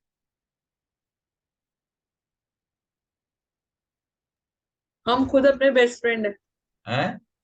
हम खुद शायद अपने बेस्ट फ्रेंड है। अच्छा, आप माता जी ने कहा क्योंकि मतलब हमारा बेस्ट फ्रेंड कौन है? हमारा बेस्ट फ्रेंड तो कृष्णा है। लेकिन मैं कहा कि नहीं नहीं, हमारा बेस्ट फ्रेंड तो काम है। आप बोलिएगा अरे प्रभु जी, वो तो सबसे बड़ा दुश्मन है। जिस काम सबसे बड़ा भाई, काम क्रोध मद मोह लोभ मात्सर्य, ये 6 जो हमारे सबसे प्रिय मित्र है, जो आसपास में घूमते रहते हैं, हम मतलब दुश्मन है। इनके कारण से काम रूपी चीज जो है वो माया का रूप धारण करके हम सब लोग का अपहरण कर लिया है। कृष्ण कहते हैं लोग क्योंकि वो आसक्त है, इसी के कारण माया के प्रभाव में रहते हैं। मैंने कहा कृष्ण भक्त है बिंदास, सब है बाकी सब है उदास, क्योंकि सब है माया के माया दास। के दास। अगर आप माया के प्रभाव में रहेंगे तो ये ही होगा। और जिस तरीके से हम सब लोग मैंने एग्जाम्पल बताता हूँ। अगर आपका, अच्छा ये बताइए, हम सब लोग का पोषण कहाँ से होता है? तो मैंने आप लोग को स्टार्टिंग में एक एग्जाम्पल दिया था, हम उसी को ले लेते हैं। हम लोग, पनीर कहाँ से बनता है? दूध से। दूध कहाँ से आता है? डेयरी से। डेयरी डेयरी से डेयरी में दूध कहाँ से आता है? गौशाला से। गौशाला में दूध कहाँ से आता है? गौ माताओं से। गौ माताओं को दूध कहाँ से होता है? वो घास खाती है, घास से आता है। वो जो वो चरती है ना, जो उनको दिया जाता है, उससे आता है। घास कहाँ से आता है? जमीन से। जमीन जमीन जो है, जमीन में वो घास कहाँ से उगता है? हरे कृष्णा। जमीन में घास कहाँ से उगता है? जब उससे बारिश होती बीज है। बोते हैं और बारिश होती है। हाँ, बीज जो ठीक है। घास क्या है, मान लीजिए माता जी, घास तो ऐसे ही है ना कि उग जाए। धरती मैया इतना फर्टाइल है कि घास उगा दे। ठीक है, आपने जो कहा बात सही है, तो उसका कहीं ना कहीं बीज पड़ा होगा। तो घास जो है, बारिश पड़ा, घास उग गया। आप देखेंगे पूरा खेत जो है वो गर्मी के समय में एकदम लो, मतलब एकदम ये हो जाता है। जैसे ही बारिश की पहली बारिश होती है, एकदम चारों तरफ में हरियाली हरियाली। और देखिएगा फिर घास सब निकल रहे हैं, पत्ते उस समय से निकल रहे हैं। वो घास को गाय माता खाती है। और अंत में वो जो बारिश हुई, अभी का बारिश हुई, और बारिश कहाँ से आया? साइंस आप लोग सब लोगों ने पढ़ा है। साइंस में पढ़ा क्या है? सी ब्रिज और लैंड ब्रिज पढ़ा होगा आप लोगों ने। अच्छा चलिए ठीक है, समुद्र से। कोई बोलेगा समुद्र से। समुद्र कहाँ से आया? समुद्र कहाँ से आया? समुद्र का पानी। अच्छा, आप लोग में से कितने लोगों ने समुद्र देखा है? अच्छा, माता जी ने देखा है, ओके। और कोई लोग? चलिए ठीक है। देखा है। समुद्र का पानी कभी किसी ने घटते हुए देखा है? अबे प्रभु यात्री गौरीला माता जी ने किया। मैं तो समुद्र के किनारे में रह रहा हूँ, मैं तो समुद्र का पानी उफान लेते हुए देखा हूँ। और जब समुद्र में मुंह डाल दिए, हम सब लोग का जब वो मतलब हम सब लोग का जो होता है ट्रेनिंग होता है, समुद्र में ही डाल देते हैं हम लोग को सीधा नीचे, धड़ाक से। फिर निकलना है। तो समुद्र का पानी, मैं जितना बार ट्रेनिंग में गया, एक भी 1 इंच भी नहीं कम दिखाई दिया। कि मीटर और सेंटीमीटर की बात, मतलब मीटर और किलोमीटर की तो बात छोड़ दीजिए, 1 इंच भी नहीं घटा है। इंच तो छोड़ दीजिए, हो सकता है एक आधे में बढ़ ही गया हो। समुद्र कभी, तो समुद्र आया कहाँ से? आता था, अब समुद्र आया तो क्रिएशन हुआ। समुद्र आज से थोड़े जो है, समुद्र को किसने क्रिएट किया? अगर कोई कोई मूर्ख आदमी से भी पूछा जाए तो समुद्र बोलेगा समुद्र यथावत सृष्टि के समय से ही अवतरित है, और समुद्र है कि नहीं? जिस तरह से धरती है उसी तरह समुद्र है। तो ये इसके नियंत्रक भगवान ही है ना। अंततः जितनी भी चीजें उपलब्ध हो रही है भगवान ही है, भगवान से होते हैं। भगवान श्री कृष्ण कहते हैं कि चंद्रमा की रोशनी, सूर्य की रोशनी, सब कुछ जो है वो मुझसे ही है। सूर्य का तेज, यद यदादि अत्यगत तेजो जगत दासते खिलम यज्ञादामि यज्ञनो तत्शिव विधि मामकम। ये 12वां श्लोक में भगवान कहते हैं सूर्य का तेज सारे विश्व के अंधकार को दूर करता है, मुझसे ही निकलता है। चंद्रमा तथा अग्नि के तेज भी मुझसे ही उत्पन्न है। प्रत्येक लोक में फिर भगवान क्या कहते हैं? गाम अविश्य च भूतानि धार्यामयम ओजसा उष्णामि चौदसी सर्वा सोमो भूत्वा रसात्मका। ये बताइए, मैं आप लोग से एक प्रश्न और पूछता हूँ, इसलिए क्योंकि हम लोग प्रश्न का भाव से रखेंगे तो हम लोग कभी, अर्जुन और कृष्ण भगवान तो प्रश्न ही कर रहे हैं ना, आपस में क्वेश्चन आंसर चल रहा है, Q&A सेशन है। तो मैं आपसे एक प्रश्न पूछता कि फल में जो रस होता है और या सब्जी में जो रस होता है वो किससे प्राप्त होता है? चांद। चांद की रोशनी से। हाँ, माता जी, आप तो देखिए आपने कितना बताया था मुझे याद है। ये बताया था, ठीक है, वेरी, आपने कुछ सुना। मैं भगवान का, मैं प्रत्येक लोक में प्रवेश करता हूँ, मेरी शक्ति से सारे लोग अपनी कक्षा में स्थित होते हैं। मैं चंद्रमा बनकर वनस्पतियों का जीवन का रस प्रदान करता हूँ। फिर भगवान कहते हैं कि 14वां, मैं समस्त जीवों के शरीर में पाचन क्रिया भी हूँ। मैं श्वास प्रवास मतलब प्राण वायु, जो 4 प्रकार के अन्नों से वो पचाता है, उसके प्राण वायु भी मैं ही हूँ। भगवान कहते हैं मैं प्रत्येक जीव के हृदय में आसीन हूँ, और मुझसे ही स्मृति है, ज्ञान है, विस्मृति भी। मुझसे ही तीनों चीज, स्मृति, ज्ञान और विस्मृति होती है। मैं ही वेदों के द्वारा जानने योग्य हूँ। निसंदेह मैं वेदांत का संकलन करता तथा समस्त वेदों को जानने वाला हूँ।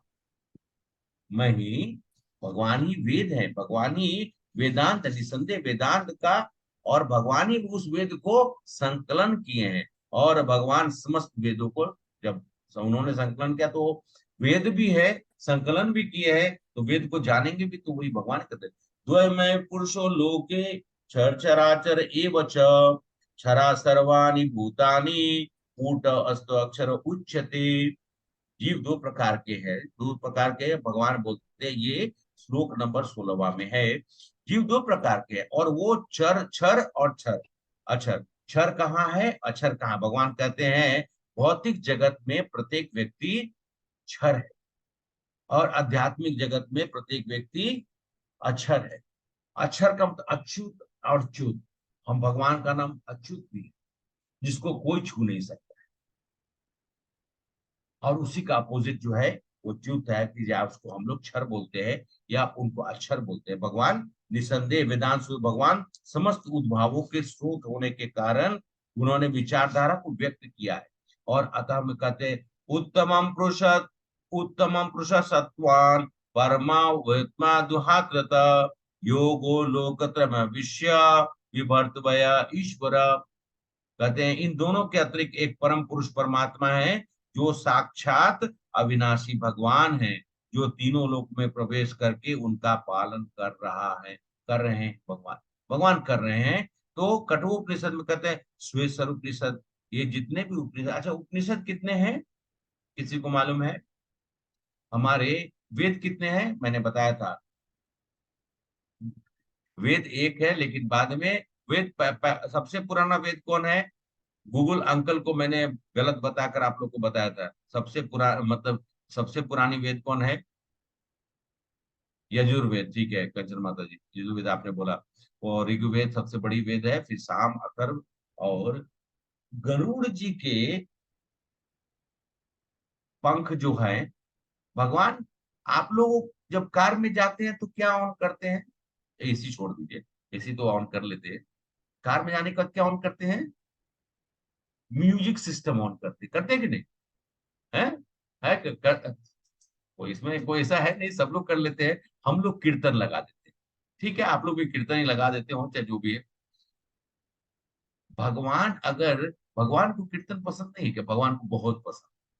तो भगवान जब आते हैं गरुड़ जी के साथ, तो उनके साथ भी तो ट्रांजिस्टर तो है नहीं, मतलब या हेडफोन या फिर वो जो कान में लगा के माने वाले, क्या वो आईपॉड या जो भी हो। तो भगवान क्या करते हैं? भगवान के जो सेवक हैं, सेवक कौन है उनको, उनके साथ में सेवक जो उड़ते हैं वो कौन है? गरुड़ जी।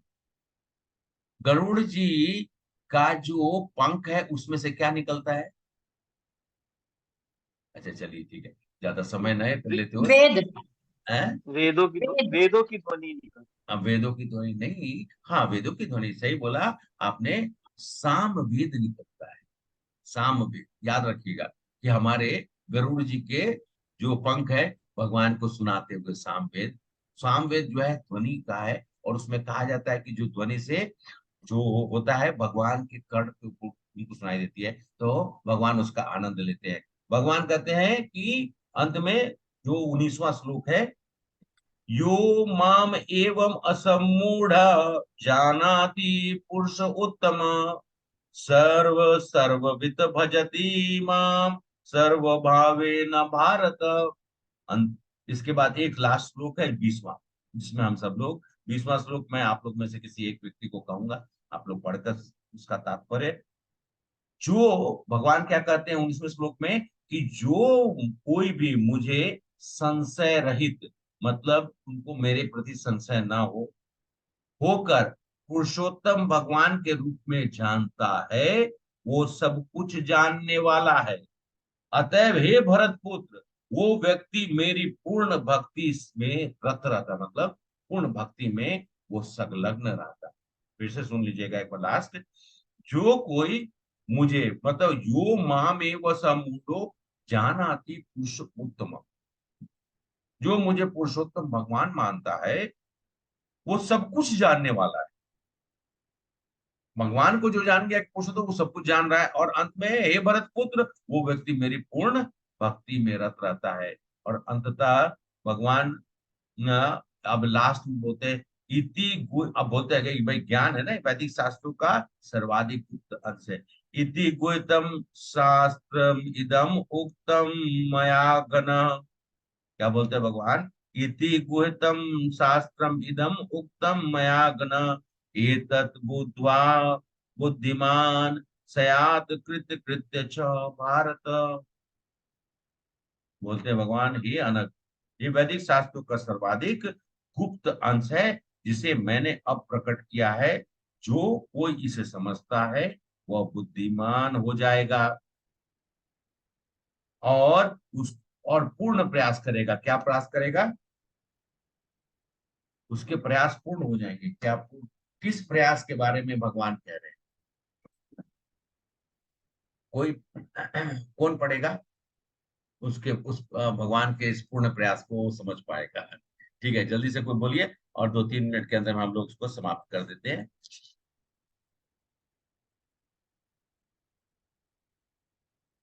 हरे कृष्णा, कोई पढ़ने के लिए तैयार हो जाइए।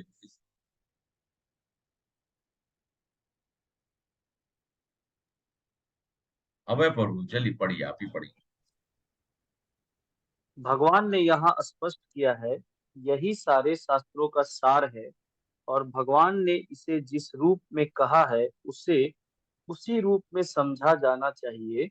इस तरह मनुष्य बुद्धिमान तथा दिव्य ज्ञान में पूर्ण हो जाएगा। दूसरे शब्दों में भगवान के इस दर्शन को समझने तथा उसकी दिव्य सेवा में प्रवृत्त होने से प्रत्येक व्यक्ति प्रकृति के गुणों के समस्त कल्मश से मुक्त हो सकता है। भक्ति आध्यात्मिक ज्ञान की एक विधि है। जहाँ का भी भक्ति होती है वहाँ भौतिक कल्मशः नहीं रह सकता। भगवत भक्ति तथा स्वयं भगवान एक है, क्योंकि दोनों आध्यात्मिक है। भक्ति परमेश्वर की अंतरंग शक्ति के भीतर होती है। भगवान सूर्य के समान है और अज्ञान अंधकार है। जहाँ सूर्य विद्यमान है वहाँ अंधकार का प्रकाश नहीं उठता। ये तो प्रश्न नहीं उठता, सॉरी। ये तो जब भी प्रमाणिक गुरु के मार्गदर्शन के अंतर्गत भक्ति की जाती है तो अज्ञान का प्रश्न ही नहीं उठता। प्रत्येक व्यक्ति को चाहिए कि इस कृष्ण भावनामृत को ग्रहण करे और बुद्धिमान तथा शुद्ध बनने के लिए भक्ति करे। जब तक कोई कृष्ण को इस प्रकार नहीं समझता और भक्ति में प्रवृत्त नहीं होता, तब तक सामान्य मनुष्य की दृष्टि में कोई कितना भी बुद्धिमान क्यों न हो, वह पूर्णतया बुद्धिमान नहीं है। जिस अनध शब्द से सूरज को संबोधित किया जाता है वह सार्थक है। अनग अर्थात है निष्पाप। हे निष्पाप का अर्थ है कि जब तक मनुष्य समस्त पाप कर्मों से मुक्त नहीं हो जाता तब तक कृष्ण को समझ पाना कठिन है। उसे समस्त कल्मशः, समस्त पाप कर्मों से मुक्त होना होता है, तभी वह समझ सकता है। लेकिन भक्ति इतनी शुद्ध तथा शक्तिमान होती है कि एक बार भक्ति में प्रवृत्त होने पर मनुष्य स्वतः निष्पाप हो जाता है। मनुष्य प्रभु जी अब यहाँ रुक जाइए। अभय प्रभु जी बहुत बहुत धन्यवाद, आपने पढ़ा शुद्ध भक्तों का। अब यहीं पे अंततः भगवान जो है वह क्या बोल रहे हैं, वे कृष्ण से कहते हैं शुद्ध भक्तों की संगति में रहकर हम पूर्ण कृष्ण भावनामृत में भक्ति करते हुए कुछ बातों को बिल्कुल ही दूर कर देना चाहिए। कौन सी बातें? सबसे महत्वपूर्ण बात है जिस पर विजय पाना है वो है हृदय हृदय दौर्बल्यम। हृदय दौर्बल्यम बहुत जरूरी है। हम सब लोगों ने पढ़ा था ना, शुरू में पहले पढ़ा था ना, दो दो तरह का दुर्बल्यम के बारे में पढ़ा था, बताया था आप लोग। हृदय हृदय दौर्बल्यम मतलब हृदय का, हृदय से मनुष्य को दौर्बल्यम होता है, और एक और दौर्बल्यम बताया था। थोड़ा नोट्स एक बार चेक करेंगे आप सब लोग, ठीक है, रेफरेंस लीजिए। तो कहने का मतलब है हृदय की दुर्बलता का यहाँ पर भगवान कहते हैं पहला पतन प्रकृति का प्रभुत्व जताने की इच्छा के कारण होता है। हम सब प्रकृति के प्रभुत्व मतलब क्या? हम आई एम द ओनर, मैं मालिक हूं, मैं हूं, मैं करते रहना, वो है आपका ओनरशिप, माइंडसेट ऑफ ओनरशिप। वो बोल रहे हैं कि प्रभुत्व जताने की इच्छा मनुष्य भगवान की दिव्य प्रेमा भक्ति को त्याग देता है। दूसरी हृदय की दुर्बलता है कि जब कोई अधिकाधिक प्रभुत्व जताने की इच्छा करता है तो भौतिक पदार्थ के स्वामित्व के प्रति आसक्त हो जाता है। बहुत डेंजरस। भौतिक, प्रभुपाद यहाँ पे क्या बता रहे हैं, बहुत सुंदर ये तात्पर्य में बताते हैं कि हम सब लोगों के हृदय दो तरह की चीजें होती। एक तो हम सब लोगों का क्या होता है, दिव्य प्रेमा भक्ति को, प्रेमा भक्ति मतलब भगवान की भक्ति को हम त्याग देते हैं, और दूसरा हम सब लोग भौतिक आसक्ति, हम लोग उसको ग्रहण कर लेते हैं। और इस संसार की सारी समस्या इन्हीं हृदय की दुर्बलताओं के कारण है। इस अध्याय के प्रथम 5 श्लोकों में हृदय की इन्हीं दुर्बलताओं से अपने आप मुक्त करने की विधि का वर्णन हुआ है। छठे श्लोक से लेके अंतिम श्लोक तक पुरुषोत्तम योग की विवेचना हुई है। भगवान ने सब कुछ हमें बताते गए हैं। अंत में हम सब लोग को उन्होंने सब कि हम मनुष्य का जीवन जो है, अंततः हम सब लोगों को इन दो दुर्बलताओं से बाहर निकलने का प्रयास करना। क्या? पहला कि हम सब लोगों का जो जीव है ना, हमारा जीव का, मैंने क्या कहा, कहाँ से प्रकट हुए हैं वो लोग? भगवान से प्रकट हुए हैं। तो हमारा क्वालिटी तो अगर कहा जाए कि जैसे समुद्र का पानी और का जो चम्मच से आप लेके पिएंगे, या फिर समुद्र में आप एक गिलास डाल के पिए, उस टेस्ट तो एक ही है ना। समुद्र का जो क्वालिटी है और समुद्र का चम्मच में अगर पानी लेके आए या समुद्र को देखे, दोनों का एक ही क्वालिटी है। तो हमारा क्वालिटी भी तो एक ही है ना।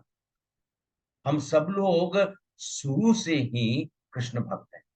लेकिन क्या है कि भौतिक जगत में आने से, प्रकृति के प्रभाव होने से हम सब लोग को भौतिक आसक्ति हो जाती है। तो दो दुर्बलताओं के कारण, एक तो क्या है, प्रेमा भक्ति भूल गए, दूसरा हमारी आसक्ति बढ़। इसी कारण से हम सब लोग अपने पथ से भ्रष्ट हो गए। हम सब लोग जो है, जिस रास्ते पे चलना है वहां से भटक गए। हरे कृष्ण माता प्रभु, थैंक यू सो मच। ये आज हम सब लोग पुरुषोत्तम युग के ऊपर में चर्चा की। कल हम सब लोग और चर्चा करेंगे किसके बारे में, दैवी और आसुरी गुणों के बारे में। वो भी अपने आप में छोटा चैप्टर है, लेकिन समझना चाहिए, क्योंकि जब चर्चा करते हैं तो हम सब लोग के बीच में कुछ ना कुछ ऐसी चर्चाएं होती हैं जो हम सब लोग के जीवन से जुड़ा हुआ है। तो हम सब लोग को अपना प्रयास करते रहना चाहिए इन सब ज्ञान के ऊपर में। हमारी जो है चक्षु, हमारी जो दृष्टि है, दिव्य दृष्टि से मैं जो कुछ बोला, अगर मान लिया जाए कि आपको ऐसा लगता है, तो फिर से एक बार आप लोग सुनकर और प्रयास करने का कि कहाँ कहाँ प्रभु जी कुछ ऐसी चीजें अगर मान लिया जाए जो कि व्यक्तिगत जीवन में होता है, हम सब लोग आपसे इसलिए बताते हैं क्योंकि वो हमारे जीवन में हमें कहीं ना कहीं सकारात्मक रूप से हमें भक्ति में, हमें समझने में, भक्ति योग को समझने में, प्रेमा भक्ति के मार्ग पर चलने में हम सब लोग को सहायक हुआ है। तो हम सब लोग आप, ठीक है। हरे कृष्णा माता प्रभु से आप सब लोग का कोई प्रश्न हो तो आप लोग पूछ सकते हैं, अथवा हम सब लोग फिर कल से मिल लेंगे। कल फिर हम लोग अब जो है 3 ही बज चुके हैं, 15 श्लोक, 15वां अध्याय। अब हम 16, 17 और 18, तो 3 और दिन आप सब लोग का इस महायज्ञ का बाकी है। कृपया करके आप सब लोग से आग्रह करेंगे, जो लोग भी हैं सब लोग, जितने हमारे जो शुरू में तो मैंने देखा था काफी लोग ज्वाइन किए थे, लेकिन आप सब लोग कंसिस्टेंटली मैंने देखा है कुछ 18 लोग, 18-19 लोग जो हैं मुझे मिलाकर, क्योंकि मैं भी आप लोग के साथ सीख ही रहा हूँ। सो हम सब लोगों ने इस यज्ञ को पूर्ण रूप से जो यज्ञ को समापन करने की तरफ में बढ़ रहे हैं। तो आप सब लोग प्रयास करिए। मान लिया कोई कारण ऐसा, मैं किसी को दोषारोपण नहीं, आप सब लोग समय निकाल कर, जो निकाल कर आप यहाँ पे मौजूद होते हैं, वो अपने आप में मतलब दर्शन योग्य है, क्योंकि आप सब लोग परिवार परिवार से अपना समय निकाल कर यहाँ बैठते हैं। और जरूरी है, क्योंकि आज के समय में भौतिक जगत जो है बहुत ज्यादा फास्ट हो गया है। तो हम ज्यादा समय ना लेते हुए, कोई प्रश्न हो तो आप लोग पूछ सकते हैं। प्रभु जी, मेरा एक प्रश्न था कि कृष्ण जी ने अवतार, अब नेक्स्ट जो उनका अवतार है वो कब होगा?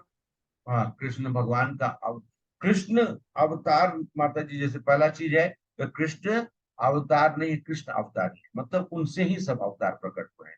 अच्छा, कृष्ण आते हैं अपने इच्छा के अनुसार, लेकिन जो हम सब लोगों ने शास्त्रों में पढ़ा है, तो कृष्ण ब्रह्मा जी का एक दिन में एक बार आते हैं।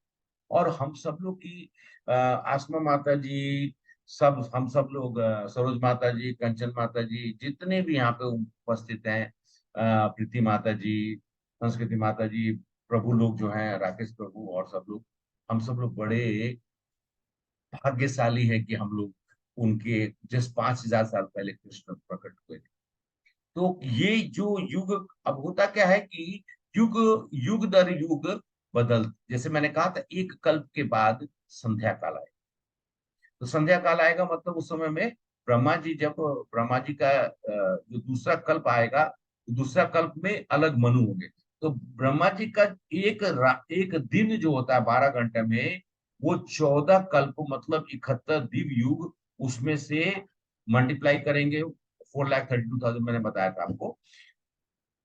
7वें मनवंतर में कृष्ण भगवान प्रकट हुए थे, 28th साइकिल, जो 28th जो साइकिल चल रहा है युग का। तो आप पूछे प्रभु जी, माता जी का प्रश्न है, तो इसका जवाब बड़ा मुश्किल है माता, क्योंकि भगवान फिर प्रकट होंगे ब्रह्मा जी के दूसरे दिन में। तब तक हम सब लोग, अगर सब लोग हम लोग ब्रह्मलोक में जा, मतलब सॉरी ब्रह्मलोक कर गोलोक वृंदावन में जा चुके रहेंगे, तो भगवान वहां पर तो हम सब लोग उनका नित्य दर्शन करेंगे।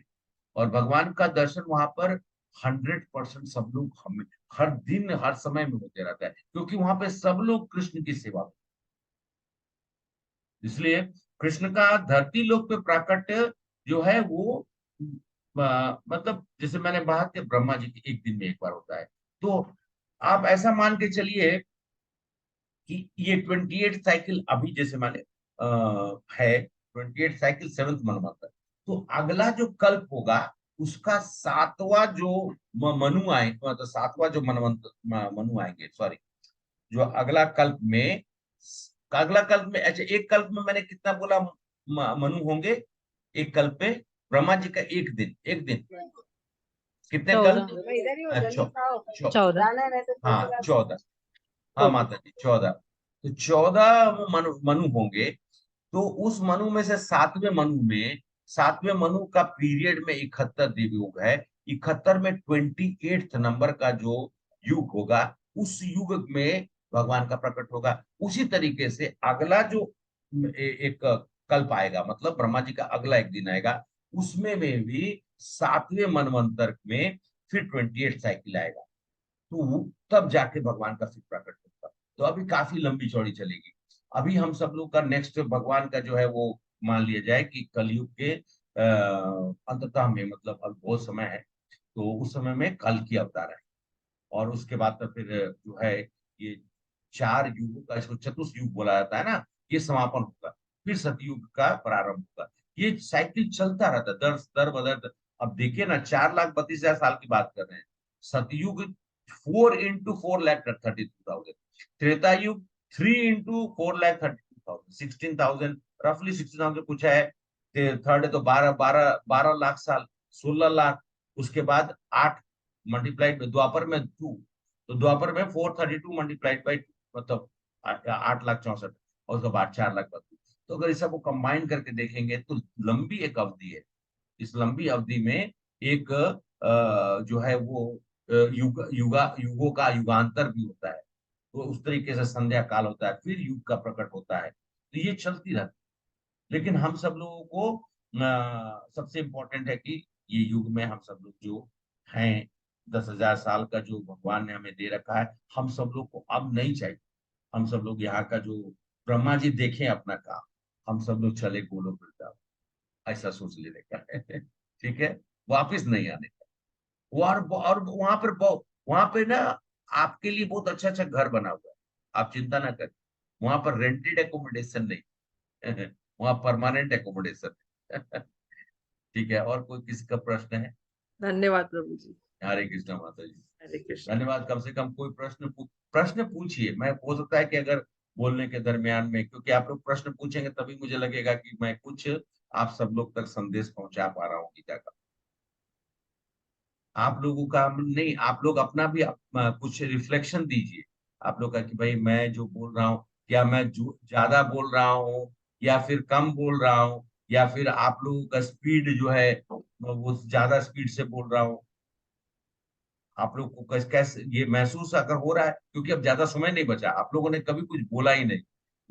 मुझे ऐसा महसूस नहीं हुआ कि मतलब कैसा मुझे कुछ और चेंजेस करना चाहिए। कुछ अगर आप लोग को ऐसा लगता है तो बताइए, वो भी आप लोग बोल सकते हैं। आप लोग मेरी खुल के विवेचना कर सकते हैं, आप लोग का अधिकार है। बोलिए। हमें बहुत कमियां हैं, हम आपको कहाँ से चेंजेस के लिए नहीं बोलेंगे प्रभु नहीं नहीं जी। नहीं नहीं नहीं, मेरा कहने का मतलब हम तो अभी आपसे ज्ञान प्राप्त कर रहे हैं।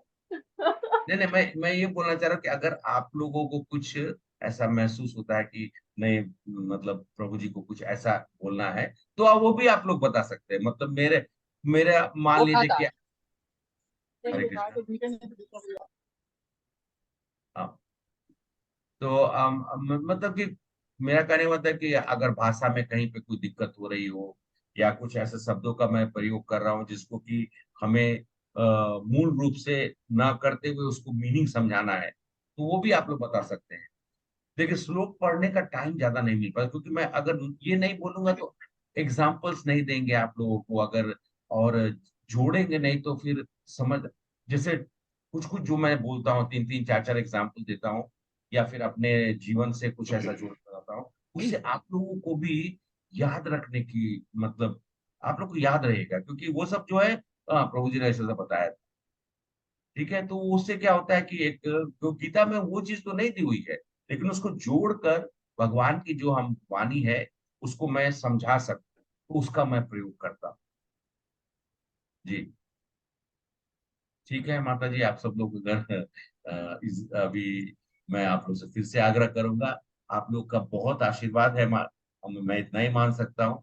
और आप लोगों के लिए सिर्फ इतना ही कह सकता हूँ कि मैं प्रार्थना कर रहा हूँ, क्योंकि आप सब लोग इस संपूर्ण करने के लिए बैठ कर 1 डेढ़ घंटा, अब आज के समय में कोई किसी को सुनना नहीं चाहता है। घर में भी आप देख सकते हैं, तो यहाँ पर सुनकर मुझे मान कर कि जो सामने का वक्ता है वो कुछ ज्ञान देने का प्रयास कर रहे हैं, उसके लिए मैं आप सभी लोग का फिर से सत सत नमन। क्योंकि अपने ज्ञान तो मेरी अपनी ज्ञान नहीं है, ये जो भी है ये सम्मिलित करके कुछ पढ़कर कुछ सुनकर और जो भी मैंने ग्रहण किया है वो आप लोग से शेयर कर रहा हूँ। सो मैं अपने हृदय से जो भी मेरी जो एक अनुभूति है वही मैं आप लोग को बता रहा हूँ। ठीक है माता जी, हरे कृष्णा प्रभु जी। हरे कृष्ण। हरे कृष्णा प्रभु प्रभु जी। जी प्रभु जी। जी प्रभु जी, मैं ये जो ये इस पुरुषोत्तम योग का पहला जो श्लोक है, हाँ उसमें ये कहा गया है कि भगवान ने कहा जाता है कि एक शाश्वत असत अश्वतत्व वृक्ष है। ये जो सेकंड वर्ड है अश्वतत्व, इसका मीनिंग क्या होता है? बस बस। एक मिनट मुझे खोलने दीजिए। हाँ, श्री भगवान वाच उदर मूलम अध शाखम, उसके बाद का सब बोल रहे हैं आप? मैं अश्वत्थ, अच्छा। मीनिंग पढ़ रहा था, हाँ संस्कृत श्लोक अच्छा, नहीं। वो कहा जाता है कि शाश्वत असत वृक्ष है जिसकी जड़ें तो ऊपर की ओर है, शाखाएं नीचे की ओर है तथा पत्तियां वैदिक स्रोत है। हाँ असत्व जो शब्द है, हाँ, वो उसका असत्व जो शब्द है ना, असत्व, असत असत शब्द शाश्वत असत्व। नहीं, मतलब आप किस नहीं, आप पढ़ के मुझे फिर से बताइए, पहले श्लोक में बोल रहे हैं ना आप?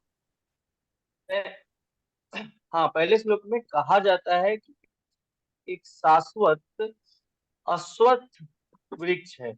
ये उल, अश्वत्थ जो शब्द हाँ, है उसका मैं पूछ रहा हूँ, इसका मीनिंग उल्टा क्या है? उल्टा वृक्ष है।